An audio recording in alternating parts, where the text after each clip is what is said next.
Hey, what's going on YouTube, and welcome to this week's episode of Tuesday Preppers, where we take a look at the in-game news for Final Fantasy Brave Exvius and kind of think out loud about, what kinds of trials are coming up this week and what kinds of killers and abilities and things you might want to equip to help you take out those trials.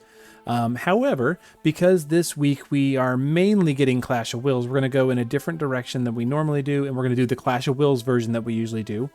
Tonight we did a special version of this again in Twitch, where we kind of collaborated together with the community and put together a list of units that might be able to help your team building. And we're going to talk a little bit about the trial itself, the units you might want to bring, and some combinations. I'm going to show you a couple of sample teams as well that I'm planning on doing on Thursday. So before we get into that, definitely want to talk about the other stuff going on this week, and the main thing that probably a lot of people already have opinions about is this. So, we saw in the live stream that we're getting the new unit, Ruin Explorer Nora. And from what they presented in the live stream, I was pretty excited about it and interested in the unit. However, I'm also hesitant because I don't have enough Lapis currently to afford a pity. And I really don't like to pull for a unit unless I have pity. So because of that, I was already kind of planning to wait and see what the data mine looked like and see if I wanted to buy some Lapis and be able to pull for the unit. But then we got the news going on today that has me a little more worried than just my Lapis store, and that is this right here.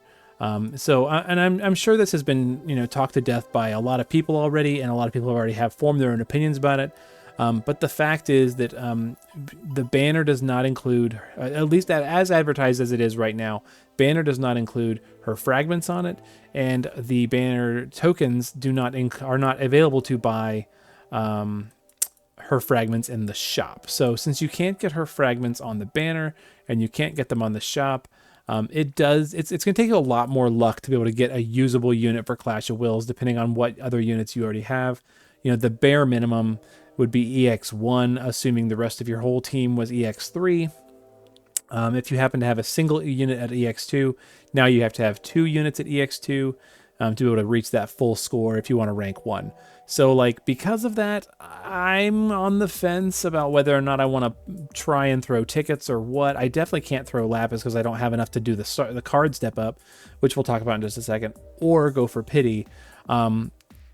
And between that and the fact that we don't really have, any information yet, I still want to make my mind up yet. We'll see more on Thursday what the unit looks like, what the unit does, what the unit offers. And then we'll also try Clash of Wills without her and see, do I need to pull this unit? But as of right now, I just don't have the Lapis. It is what it is. And not being able to guarantee with some degree of reasonable success that I'm going to have a useful unit at the end of a pull session makes it really hard to want to invest money to buy Lapis. For me personally, I'm sure some people would say I buy every unit, who cares? But I am definitely not that guy. I'm not going to tell you not to do it, but it doesn't work for me personally. So take that for what it's worth. And there you go. She is an SLB unit.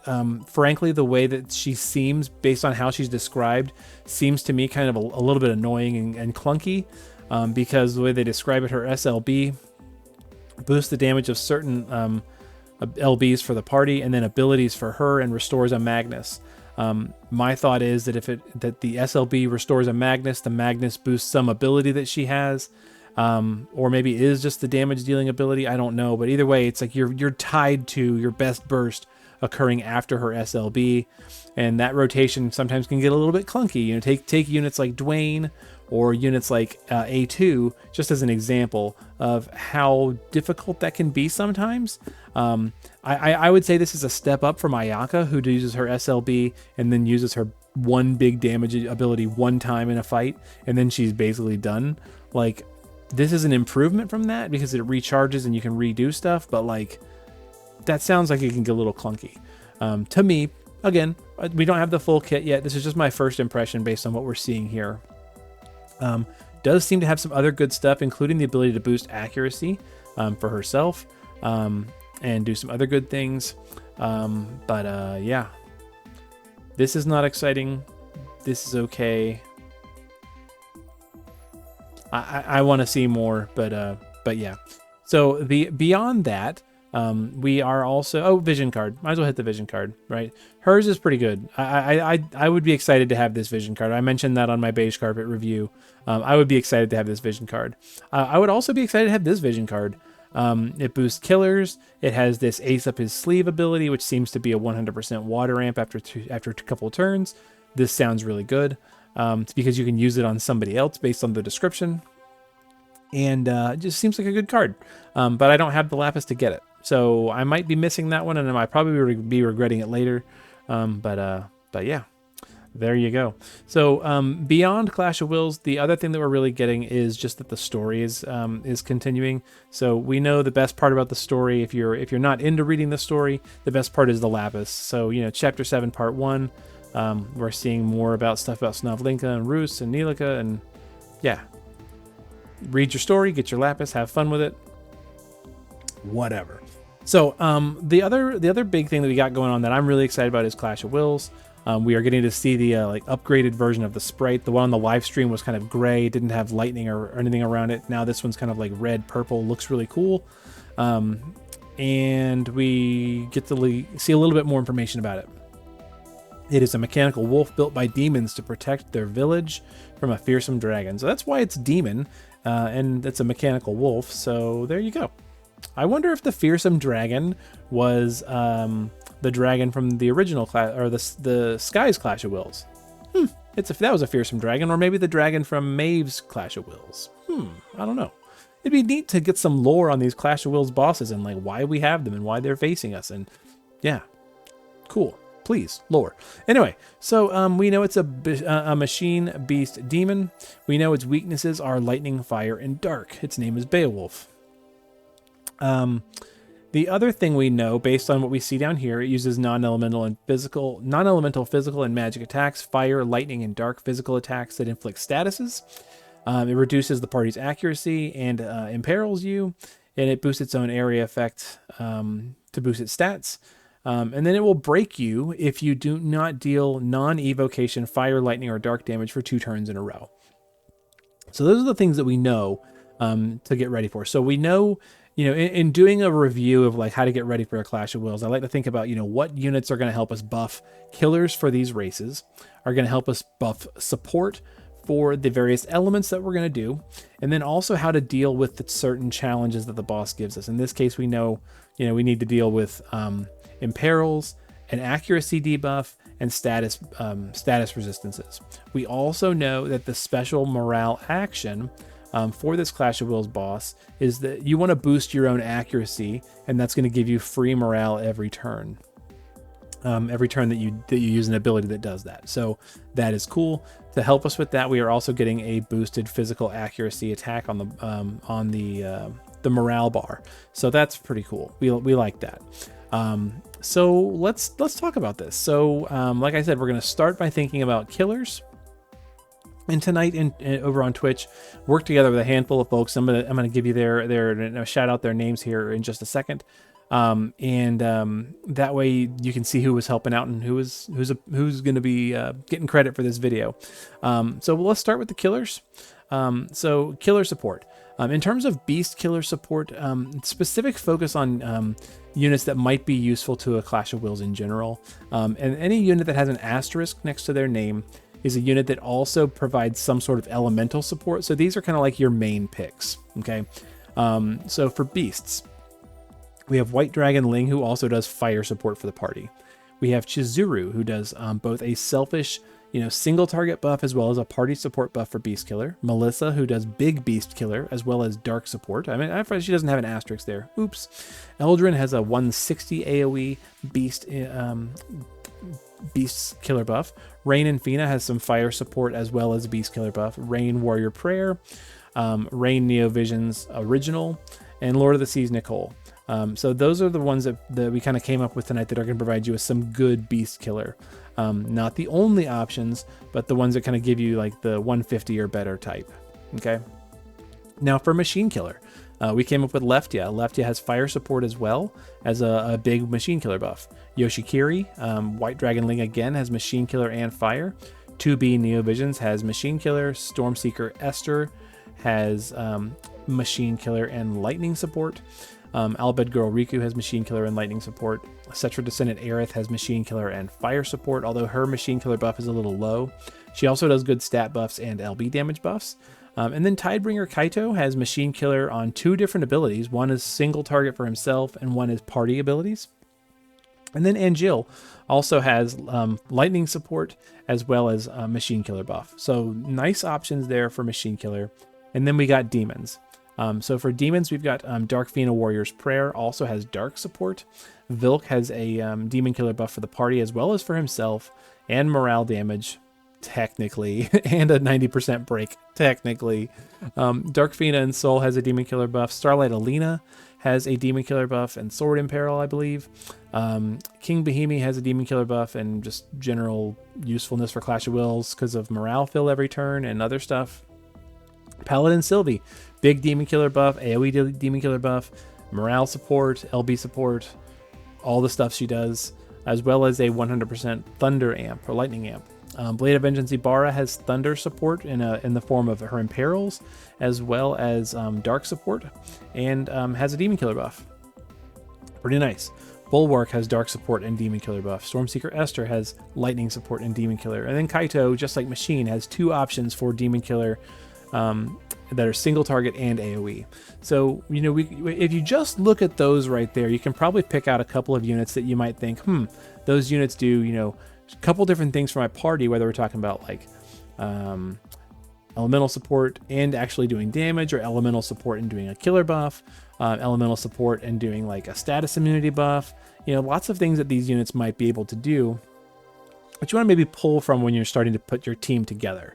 But that is only one piece of the equation, that is the killers. Let's talk about elements next. In terms of element support, we kind of like assume that Nora is going to have some nice lightning support in some form. We don't know for 100% sure until we see the kit, but we just kind of assumed.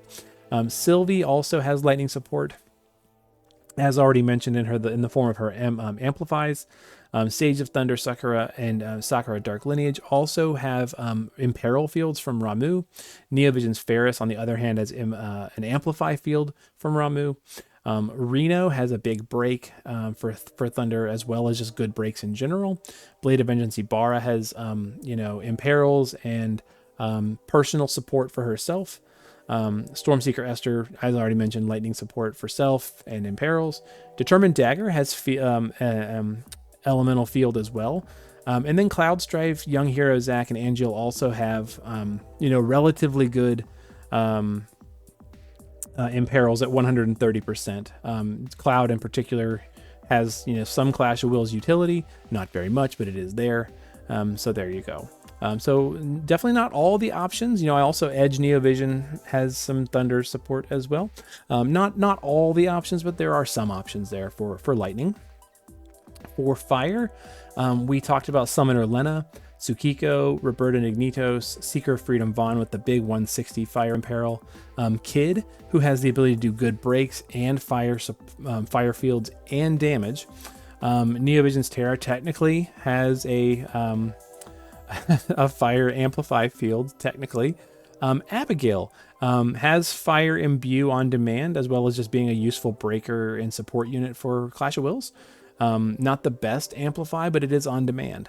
Flaring Ether Rain also, same thing. On demand fire support for your team, as well as just being good for Clash of Wills in general, and a fantastic leader skill. Submarine Runda has AoE and single target support for fire. White Dragon Ling has fire, as already mentioned. Cetra Descendant Aerith also has, and so does Dark Knight Dwayne for himself. Has a relatively good Imperil, but also included on this list because he has the really big Clash of Wills one-time only buff. So he's kind of included there. So lots of options for fire. And then on to Dark, we're talking about Dark Fina Warrior's Prayer, Melissa, Elegant Temptress Lilith, Emperor Vlad, and Renoa both have the Imperil fields. Red Eyes Sage Saul, Dark Knight Dwayne has some dark support. Bulwark has dark. World's Hero Gilgamesh has dark Imperil at the 160. Blade of Vengeance Ibarra has dark imbue for the party, as well as some nice Imperils for the boss. Deosis has a leader skill and a 130 Imperil. Blades of Black Flame Reagan has good breaks and damage and amplifies. Axe to the Return technically has goodish breaks and imperils. Lynx has the ability to provide support for in the form of fields. So, you know, between those three, you know, you might be narrowing down like, okay, who are the ones that I want to focus on for my support units, and then kind of go from there between killers and your elemental supports. But we're not done, right? There are also units that have selfish support for their elements and killers. Units like Beach Blaster Olive has Beast Killer and Machine Killer for herself, as well as a Fire Amplify for herself. Also has a 90% break and just good morale-based damage, so, you know, maybe she's going to fit into your party. Vilk has Selfish Demon Killer for you know, just for himself, as well as party support, and 90 breaks, and technically morale damage. There it is. Kaito, already mentioned. Lara Croft has Fire, Beast, and Machine again for herself. Fire support for the party. She's got a good imperil and a 90 break, so technically morale-based damage. She's a little hard to use here because like her killers come from abilities that drain her LB gauge, but they do fairly decent damage. I mean, you're not gonna be like breaking the charts with her, but she's there. Dark Rain has a beast killer buff for himself, as well as just good dark support for himself. And then odd one out, Ultimate Regina has 150 demon and machine killer that is self only, but that also boosts up her modifiers for some of her stuff. So you could maybe take Ultimate Regina for her killer buffs and work her into a party somehow, I suppose. And then we talked about some damage dealers that just deal locked elemental damage. They're good at one type of damage that might fit well into this Clash of Wills. Units like Genesis, Dark Rain, Sephiroth, Lynx, Neovision, Shantoto, Flaring Ether, Rain, Olivera, Young Hero, Zac, Cloud Stripe, Tsukiko, Blades Black Flame Reagan, Red Eye Soul, Tyvus. These are all units that, you know, have good personal amplifies that match the elements that we want to use. That may help you with dealing with, you know, just hitting the boss really hard. So those, between all of that, you might be thinking already like, okay, I know who I'm going to be bringing. But there's this other element that we have not ever had to talk about before, and that is the accuracy issue. So the boss is going to imperil your accuracy. We don't know how much, we don't know how big of a deal it is, but we obviously want to bring some units to our party that are going to be able to counteract that with a buff of their own, as well as just being able to use that buff to fill morale on turns when they kind of freely can, because you can use that to get bonus morale every time you use it. So the list of these is a relatively short list. Some of these units buff accuracy at 50% for the party. Some of them boost accuracy at 100% for the party. And some of these units are really, really bad. So I don't recommend bringing all of these, but maybe one or two of them into your party to try and help you fill morale just by boosting your own accuracy. Also worth noting is that most current units have an accuracy buff for themselves that is at 100%. So you don't take a look at the units that you're going to be bringing, and most units are going to be just, you know, they're able to use their own skills and buff their own accuracy, and you don't have to worry about it too much.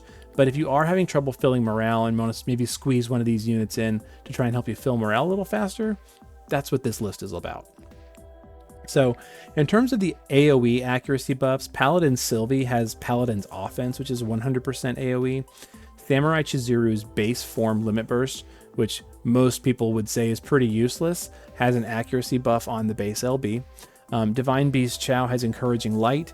Onion Knight Refia finally has a use in this game, has Onion Precision, which she can use to buff your accuracy. So does Roka. At haste +4, it's a 50% accuracy buff for the whole party.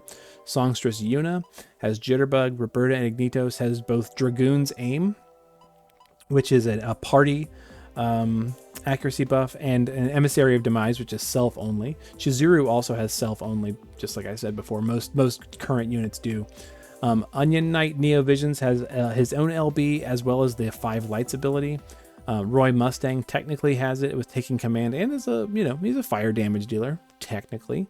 Stormseeker Esther has Energizing Bunny, and finally, Whimsical Winter Tiana has Blazing Red Concoction, which boosts party accuracy. So maybe you're going to build a fire team and take Whimsical Winter Tiana for stuff, or even a thunder team. She can chain thunder too. Maybe we'll do that for fun, is bring a Tiana team. Although building Tiana is going to be so rough. She's got like no killer support. So that's going to be really rough. That said, I'm going to go ahead and show you now some examples of some teams that I'm already planning on taking to Clash of Wills.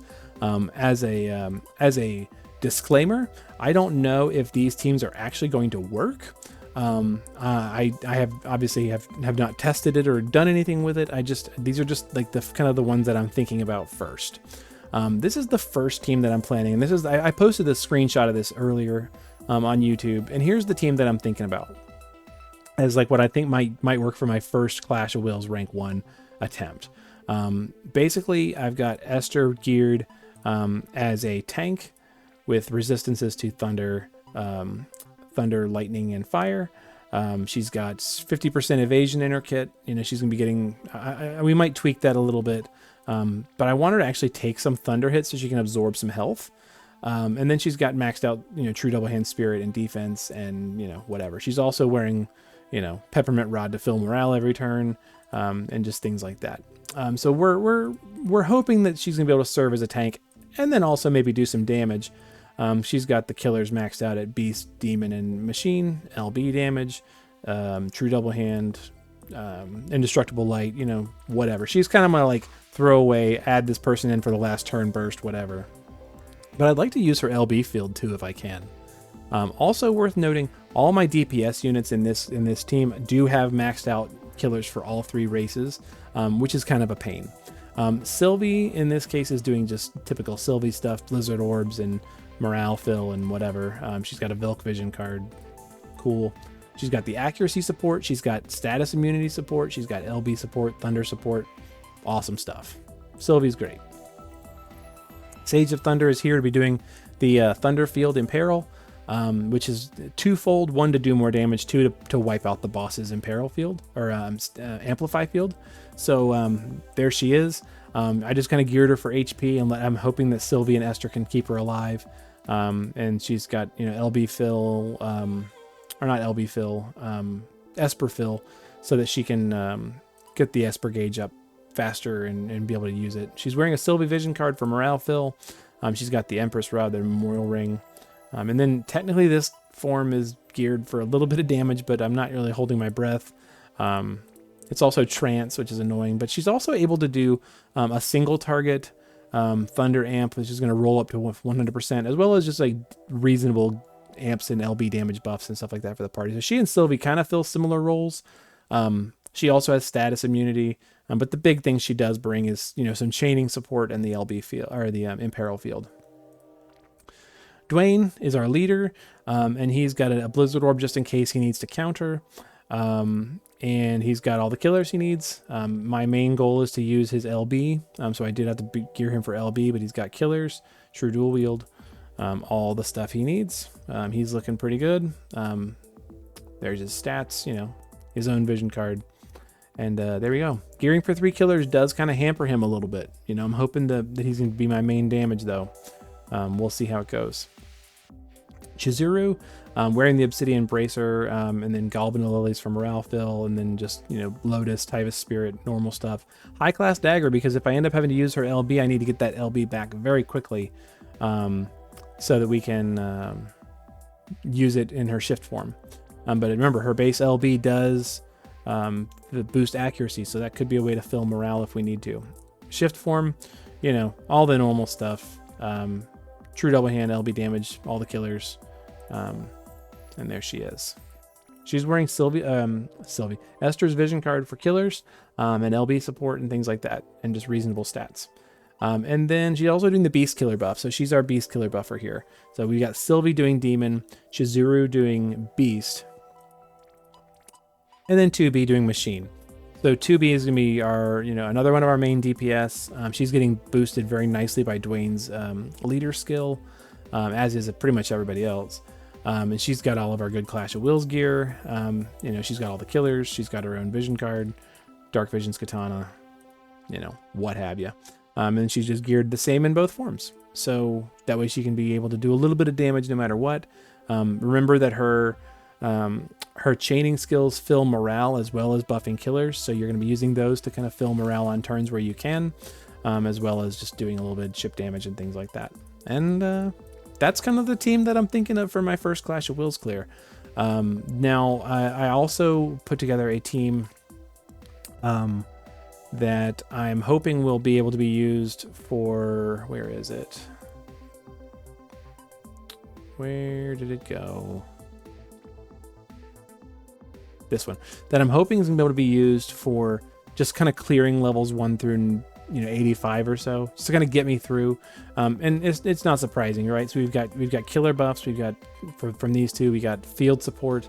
We're doing fire damage here, and then 2 chainers and dropping rocks. So that's not that surprising. Just kind of gearing, dropping all your good damage gear into these 2 or these 3, and then using these 3 to support them as they kind of quickly take out the boss to get you through the first levels.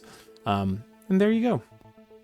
So my hope is that you're able to kind of take all of that in, hopefully be thinking about some units that you want to bring to Clash of Wills, and start putting your team together. Who are some ideas? Maybe you don't have some of the units that I have on my team, but you can go back through that list and look through and see where can I make some substitutions there. Yeah, that's pretty much it. Have fun building your team. Last thing I wanted to do before I go is just say a special thank you to everybody who hung out in Twitch tonight. In particular, the ones who helped us by compiling the list. Go ahead and shout out their names here: Azamar, MK Ultra, Thanatos, Sketch, Magic Bun, Rilo, VMAX. Thanks so much for all of your suggestions about how to put some teams together and put these units together.